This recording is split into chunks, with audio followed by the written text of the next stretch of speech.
The walls are very thick or hollow in some places. There's signs of some kind of enormous explosion. So this place clearly has a story to tell. They thought they'd seen it all. The hidden safes, the substance-coated walls, the opulence rotting under years of dust. But deep inside one of Pablo Escobar's long-abandoned mansions, a hidden door was just discovered. What lay behind it wasn't gold or guns. It was something far worse. Something meant to stay buried. And for the first time, the nightmare Escobar never wanted found is forcing the world to look at him differently. Ready for this real-life action? The door. It wasn't supposed to be anything. Just another forgotten hallway in a mansion that had already been gutted by time, scavengers, and the Colombian government. The crew wasn't even looking for secrets. They were there to document what was left. But then someone noticed the draft.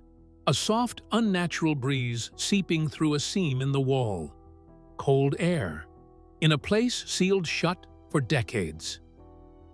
The hidden door was nearly invisible, flush with the wall, covered in the same faded stucco, and sealed so precisely that unless you were standing in just the right light, you'd never notice the outline.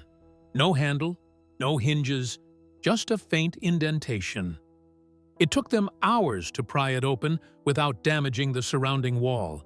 They didn't want to destroy anything until they understood what they were dealing with. The team, a mix of independent filmmakers, local historians, and security contractors, expected a storage closet, maybe a forgotten safe, at worst, a decaying crawl space. They got silence. Not the normal kind, not just the absence of sound, but the kind that feels engineered. The kind you notice. No echo, no ambient hum. Just a thick, unnerving stillness, like the room itself was holding its breath. And then the smell hit them. Not rot, not mold. Something sharper, metallic, chemical. One of the team members said it reminded him of a hospital from hell. Alcohol, copper, and something underneath it all that made his stomach turn. The room was small, maybe 10 by 12 feet. No windows. The walls were painted black, and not with paint you'd buy from a hardware store. This was thick, industrial-grade coating, the kind used to absorb sound. Every surface was covered. Floor, ceiling. Even the seams in the corners were sealed tight. It was soundproof. And it wasn't just that. The more they looked, the clearer it became. This wasn't a panic room or a bunker. This was a place meant to contain something or someone. In the center of the room, bolted to the floor, was a rusted chair. Not an office chair. Not furniture. This was something else. Heavy, iron, with arm and leg restraints. The leather straps were cracked and curled with age, but still intact. Stains on the seat suggested it had been used, and not just once. A single exposed bulb hung from the ceiling, wired into what looked like an old generator in a nearby room. Whoever built this didn't want to rely on the mansion's electricity. There were more clues. A faded journal tucked behind a loose panel in the wall, written in shorthand and code. A broken camera, smashed and shoved in a corner. Scratches, claw marks, maybe on the inside of the door. Then there was the graffiti. All over the walls, beneath the black coating where the paint had peeled, jagged phrases in Spanish, carved into the concrete. El diablo vive aquí. The devil lives here. Another read, Perdónanos, forgive us. What exactly happened in that room is still under investigation. But multiple forensic experts have confirmed what the team suspected. Traces of blood. Human. More than one source. Some of it old.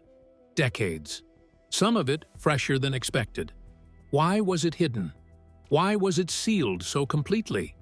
And more importantly, who was it used on? It's the first real evidence of something darker in Escobar's private life than the public already knew. He was no stranger to violence, but this wasn't execution. This was containment. Maybe torture.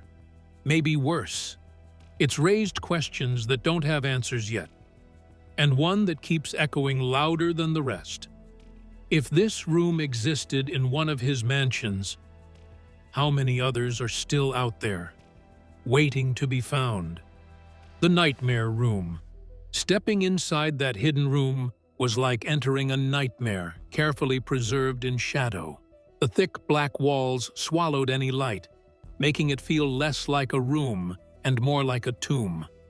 The iron chair in the center was the focal point, a relic of cruelty that didn't belong in any home, no matter how twisted the owner. Thick leather straps dangled from the armrests and legs, cracked and brittle with age, but still exuding menace. Nearby, rusted chains hung from hooks bolted into the ceiling and walls, their purpose chillingly clear.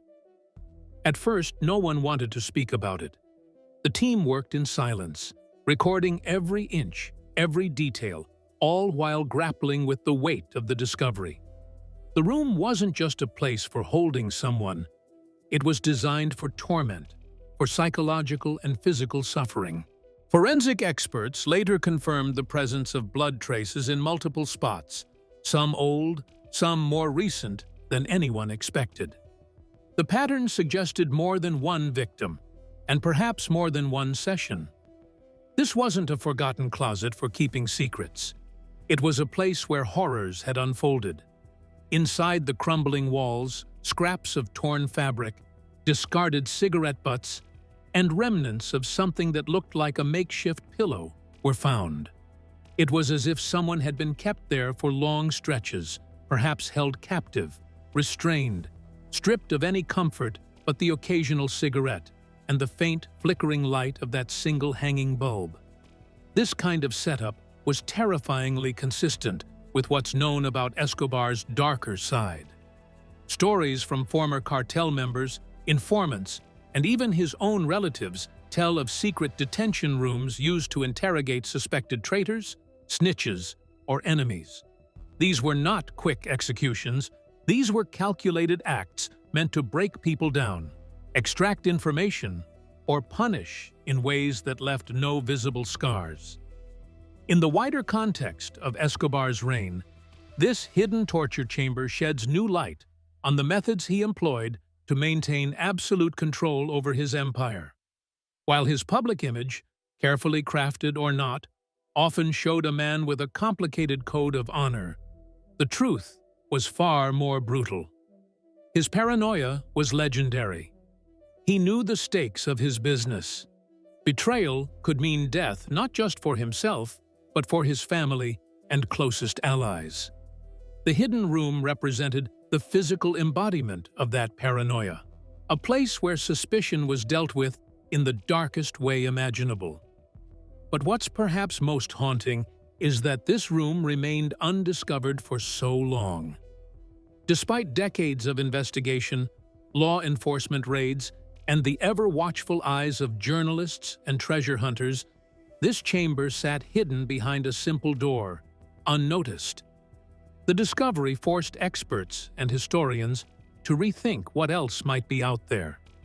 Secret rooms or tunnels that have never been exposed.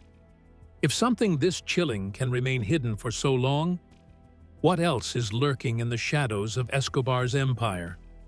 As the team sealed the room for further forensic analysis, the question lingered. Was this the worst of it? Or was this nightmare just the tip of a much darker iceberg? A mansion built for secrets. Pablo Escobar's mansions weren't just grand homes, they were fortresses of deception, built layer upon layer, with secrets woven into their very foundations. Anyone who visited his estates quickly realized what you saw was only the surface. Escobar had an obsession with control and security that went far beyond traditional measures. Hidden behind ornate walls, beneath lavish furniture, or tucked away in the depths of sprawling gardens, were escape tunnels, secret safes, and concealed rooms. It was his way of outsmarting both the authorities and his enemies, a physical manifestation of the paranoia that ruled his life. Take, for example, his famous Hacienda Nápoles estate, ostensibly a luxurious paradise filled with exotic animals, hippos, zebras, even giraffes imported from Africa.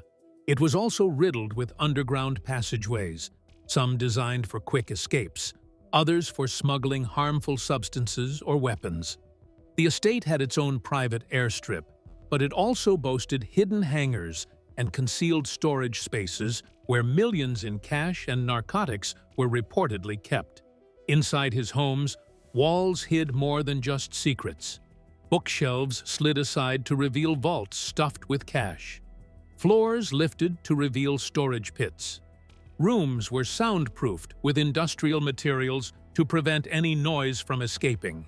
And of course, there were the escape tunnels, sometimes miles long, that could lead to safety or to new hideouts. In Medellin, where Escobar started building his empire, neighbors would often whisper about the odd architecture of his mansions. No obvious entrances, false walls, windows that led nowhere, and basements sealed so tight they felt like coffins. This wasn't just for show. Escobar's enemies were numerous.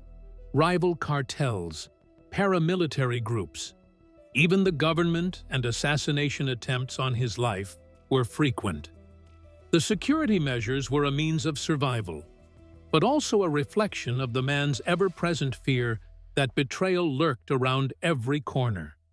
And yet, the mansion's secrets weren't just defensive. They were psychological tools, two constant reminders to everyone who entered that they were in Escobar's domain, where trust was thin and danger was never far. The very walls told a story of dominance and menace. But as much as these hidden features were about safety and secrecy, they also reflected Escobar's dual life, the lavish lifestyle and public generosity on one hand, and the ruthless, violent underworld kingpin on the other. He wanted his homes to be paradises for his family and his closest allies, but cages for those who crossed him. The newly discovered hidden door and nightmare room fit perfectly into this pattern, a secret space where the worst of Escobar's paranoia and cruelty played out, carefully concealed beneath the surface glamour. Who was Pablo Escobar? To fully grasp the chilling discovery hidden behind that secret door, we need to go back and understand the man who built such a fortress of secrets, Pablo Emilio Escobar Gaviria. His story is one of paradoxes, a ruthless kingpin and a charitable benefactor, a feared criminal and a folk hero. But above all, he was a man who lived and breathed power, a power so vast it reshaped Colombia and the harmful substance UG forever. Pablo Escobar was born on December 1, 1949, in Rio Negro, a small town in Colombia, and raised in Medellin, a city that would later become the nerve center of his criminal empire. His family was middle class. His father was a farmer, and his mother a schoolteacher. Life was modest but stable, yet young Pablo had dreams much bigger than his surroundings. As a boy, he was known for his cunning and charm, traits that would serve him well in the years to come. He started small, selling contraband cigarettes and fake lottery tickets on the streets of Medellin. It was a world of hustling and survival, and Pablo was a natural. Early on, he learned how to read people, make deals, and importantly, keep his mouth shut. These lessons formed the foundation for his future as a criminal mastermind. By the early 70s, Pablo had transitioned into harmful substance trafficking, specifically coke, a commodity that was becoming increasingly lucrative due to soaring demand in the United States. Colombia's geographic position made it ideal for trafficking harmful substances north, and Escobar capitalized on this with ruthless efficiency. Escobar wasn't content with being just another harmful substance smuggler. He had the ambition to dominate the entire harmful substance market. Along with a few key partners, he founded the Medellin cartel, which would become the most powerful and feared criminal organization in the world during the 80s. At the height of its power, the cartel controlled an estimated 80% of the global harmful substance trade. Their operation was massive. Harmful substances flowed through secret airstrips, tunnels, and hidden compartments in cars. Money rolled in by the millions daily, so much that Escobar reportedly buried hundreds of millions in cash around his properties. His wealth was staggering. Forbes listed him among the richest men in the world during the 80s, estimating his net worth at $30 billion, which would be much more in today's dollars. Yet, with all this money came unprecedented violence and fear. Escobar's rise wasn't just about profit. It was a brutal exercise in power and control. His methods were savage and calculated.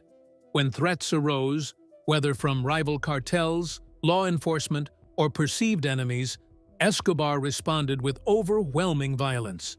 His personal army of assassins, known as sicarios, enforced his will. They carried out hits on politicians, judges, police officers, journalists, and civilians.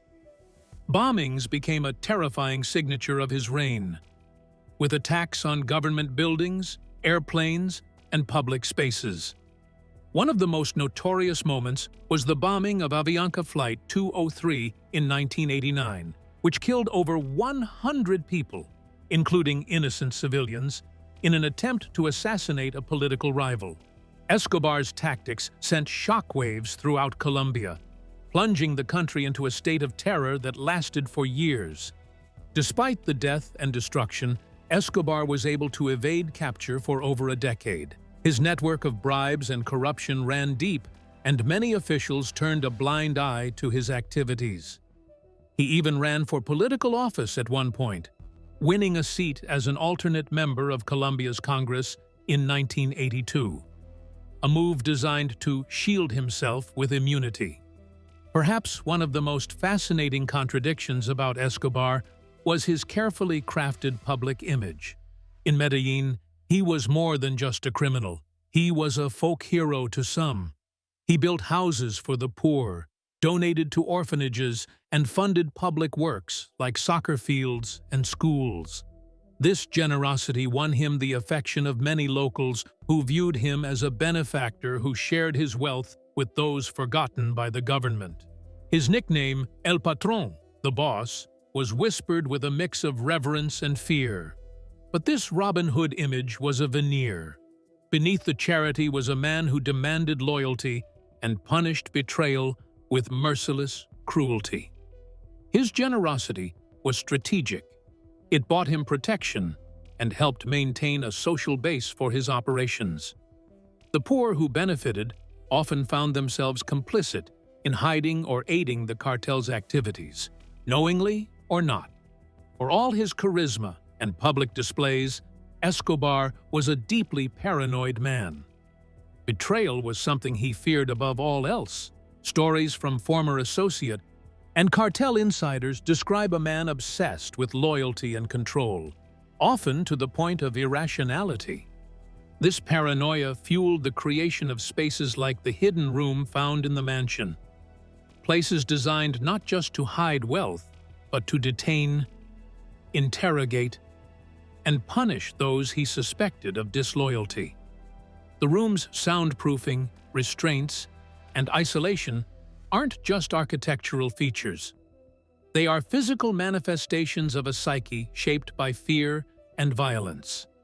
Escobar's private prison, La Catedral, was another example of this.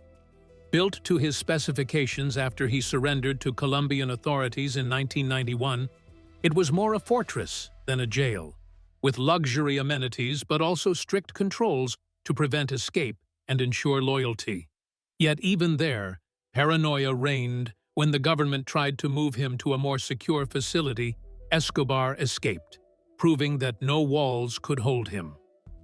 Escobar's empire began to crumble in the early 90s. The Colombian government, with increasing pressure and aid from U.S. agencies like the DEA, launched a massive campaign to capture or kill him. The Search Block, a special police unit, relentlessly hunted him, supported by sophisticated intelligence and military tactics. On December 2, 1993, one day after his 44th birthday, Escobar was located on a Medellin rooftop and killed in a firefight. His death marked the end of one of the bloodiest eras in the global harmful substance war, but didn't end the influence of his legacy. Even decades after his death, Escobar's impact is felt everywhere in Colombia. The harmful substance routes he pioneered are still active, and his family remains in the public eye. His former properties, including the infamous Hacienda Nápoles, have become tourist attractions, while others have been demolished or reclaimed by nature. The mythos surrounding Escobar continues to grow, fueled by popular culture, from Netflix's Narcos series to countless books and documentaries. Yet, the truth behind the legend is far more complex, brutal, and unsettling. Understanding Escobar as a man of contradictions, generous yet violent, charismatic yet paranoid, visionary yet ruthless, helps explain why secrets like the hidden door exist. They are shadows cast by the man's life, etched into walls, meant to contain his darkest impulses. The dark side: violence, paranoia, and control. Beneath the wealth and generosity lay a brutal reality. Pablo Escobar's empire was ruled by violence, fear, and suffocating paranoia. The secret door in his mansion is a chilling symbol of this dark side, a space designed to punish suspected traitors and enforce loyalty through terror. Escobar's approach to power was simple: kill or be killed. Throughout the 80s, his cartel waged a ruthless war against the government, law enforcement, and rivals, marked by bombings, assassinations, and public displays of brutality. The 1989 bombing of Avianca Flight 203, which killed over 100 innocent people, sent a terrifying message: no one was beyond his reach. Paranoia defined Escobar's rule. Trust was scarce, even among his closest allies. His inner circle lived in constant fear, knowing betrayal could mean imprisonment, or worse, behind hidden doors like the mansion's secret chamber. This fear fueled a relentless cycle of suspicion and violence. Escobar's control extended beyond violence. His philanthropic efforts, including housing and community projects, were calculated moves to buy loyalty and maintain influence. This combination of terror and charity kept entire communities under his grip. The peak of his control was La Catedral, the luxurious prison he built for himself after surrendering in 1991. More a fortress than a jail, it symbolized his ability to bend the system to his will. When authorities attempted to transfer him, he escaped, proving even captivity was just part of his game. This dark reign left deep scars on Colombia, shattering families, communities, and trust in institutions. The nightmare room behind that hidden door is a stark reminder of a world where power thrived on fear, secrecy, and ruthless control. How Escobar's fortune changed Colombian society. Pablo Escobar wasn't just a criminal. He was a force that reshaped Colombia's social and economic landscape in ways that still ripple through the country today. His staggering fortune was more than just piles of cash and flashy cars. It was a disruptive tsunami that altered communities, markets, and power structures, leaving behind a tangled legacy of wealth, corruption, and inequality. When Escobar's cartel exploded into the world's biggest harmful substance supplier, billions of dollars flooded into Colombia at a pace no one had seen before. It was a kind of economic shock, a sudden injection of money that bypassed traditional markets, regulations, and social checks. In Medellin, the city where Escobar grew up and built his empire, this influx was impossible to ignore. new money bought mansions that rivaled palaces, sprawling estates with swimming pools, exotic animals, and private airstrips. Streets once lined with modest homes suddenly found themselves overshadowed by golden gates and armed guards. Real estate markets surged as harmful substance money chased properties, both as investments and as places to hide wealth. This created inflation in housing prices that pushed out many locals who couldn't compete with the cartel's cash. Neighborhoods transformed overnight. Some flourished, while others struggled under the weight of fear and displacement. Escobar's fortune didn't just buy things, it rewrote the rules of power and influence. In Colombia, where poverty and inequality were already entrenched, his money opened doors that had long been closed. Politicians, police, judges, and business leaders suddenly found themselves courted or coerced by harmful substance money. Corruption seeped into institutions, blurring lines between legality and criminality. Loyalty was often bought with bribes, and dissent was crushed with violence or intimidation. This created a shadow social hierarchy, where the wealthy and connected, often linked to the harmful substance trade, held immense sway over communities and governance. Ordinary citizens watched as traditional authority structures weakened, replaced by the brute force of illicit power. One of Escobar's most controversial legacies was his calculated philanthropy. He poured millions into building homes, schools, and soccer fields for Medellin's poor, cultivating an image of a generous benefactor. For many in impoverished neighborhoods, this was a lifeline, real improvements in living conditions that government programs had failed to provide. Escobar's largesse earned him loyalty and protection, creating a social base that shielded him from law enforcement and rival cartels. Yet, this charity was strategic. It was less about altruism and more about cementing power through dependency. By controlling resources and patronage, Escobar effectively built a parallel state, one where his influence extended beyond money, into hearts, minds, and votes.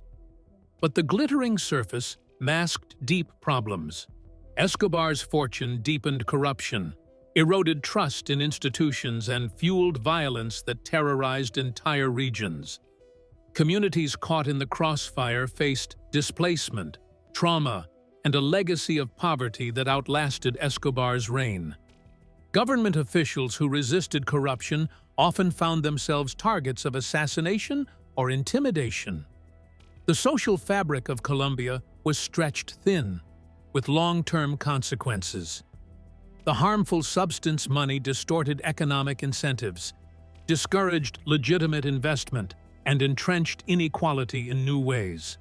The mansion's hidden nightmare room isn't just a chilling physical relic, it's a symbol of how wealth built on crime inflicts psychological and societal damage far beyond its walls. Today, Colombia continues to wrestle with the impact of Escobar's illicit fortune. Efforts to clean up corruption and rebuild communities face an uphill battle against deeply rooted networks and economic disparities.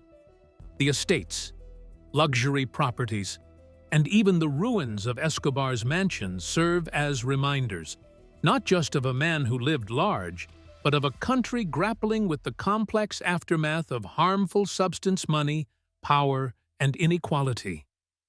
Understanding this intersection between wealth and illicit power offers a fresh perspective on why places like that hidden room existed, as part of a broader system where extreme money fueled extreme measures, shaping a society still trying to find its way out of the shadows.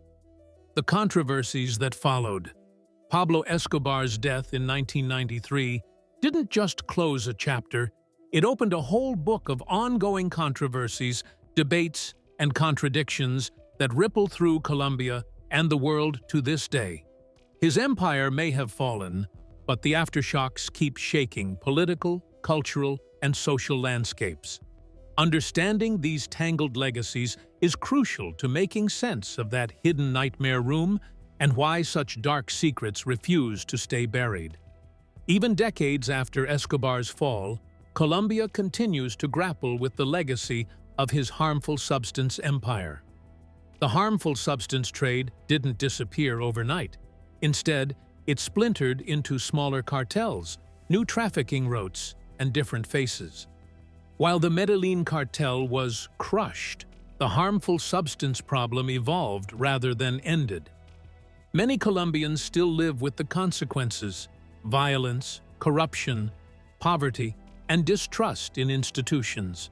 Areas once ruled by Escobar's cartel saw booms and busts, with communities torn between fear and reliance on illicit economies. The government has worked hard to rebuild, but scars remain deep.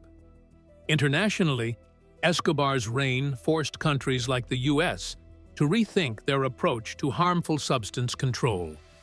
The so-called war on harmful substance ramped up with more military interventions, intelligence sharing, and controversial policies. But critics argue this approach often missed the mark, sometimes exacerbating violence and disproportionately impacting marginalized communities. One of the most fascinating and troubling aspects of Escobar's legacy is how he's been portrayed in popular culture. From TV series like Narcos to countless books and documentaries, his story has been dramatized into gripping entertainment. But this raises uncomfortable questions. Does glamorizing Escobar's life risk turning a brutal criminal into a folk hero? When his generosity to the poor is spotlighted, do we lose sight of the thousands of lives destroyed by his violence? Critics argue that many portrayals oversimplify or sensationalize, blurring the lines between fact and fiction. It's a tricky balance. Public fascination keeps the story alive, but it also risks overshadowing the victims and the real human cost. Escobar's estates, especially Hacienda Nápoles, have been transformed into tourist attractions, drawing visitors curious about the man behind the myth. There are guided tours through his mansion ruins, exhibitions of his cars and planes, and even remnants of his infamous private zoo. But this narco-tourism sparks debate. Is it educational, offering insights into history and the harmful substance trade? Or is it disrespectful, turning sites of immense suffering into entertainment venues? Families of victims often express discomfort, feeling that these tours sanitize or trivialize the trauma caused by Escobar's reign. Even Colombian officials have wrestled with this issue. On one hand, tourism brings economic benefits to struggling regions. On the other, it risks perpetuating a one-sided narrative that centers Escobar's legend over the broader impact on society. In all discussions, the stories of survivors and victims' families are often drowned out by headlines and dramatizations.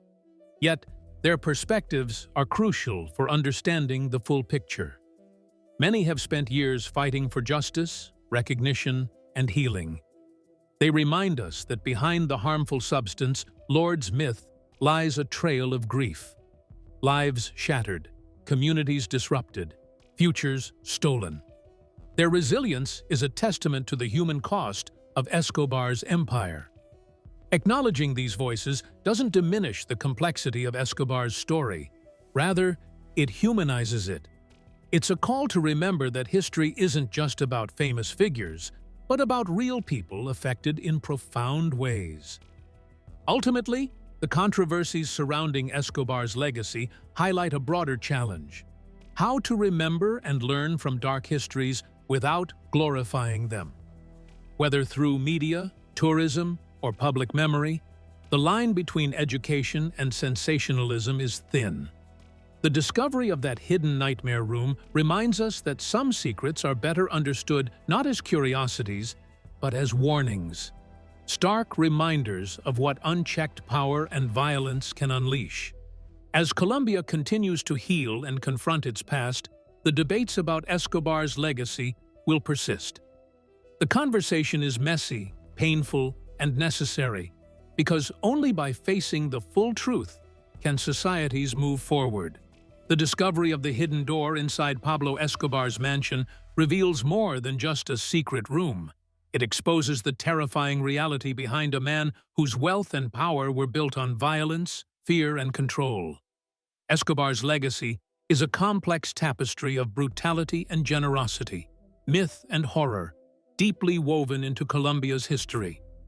As the country continues to heal, this nightmare chamber stands as a haunting reminder of the price paid when unchecked power and paranoia rule, a chilling lesson for generations to come. We'd love to hear what you think about this. Leave your comments in the section below, and for more of our uploads, subscribe to the channel for free.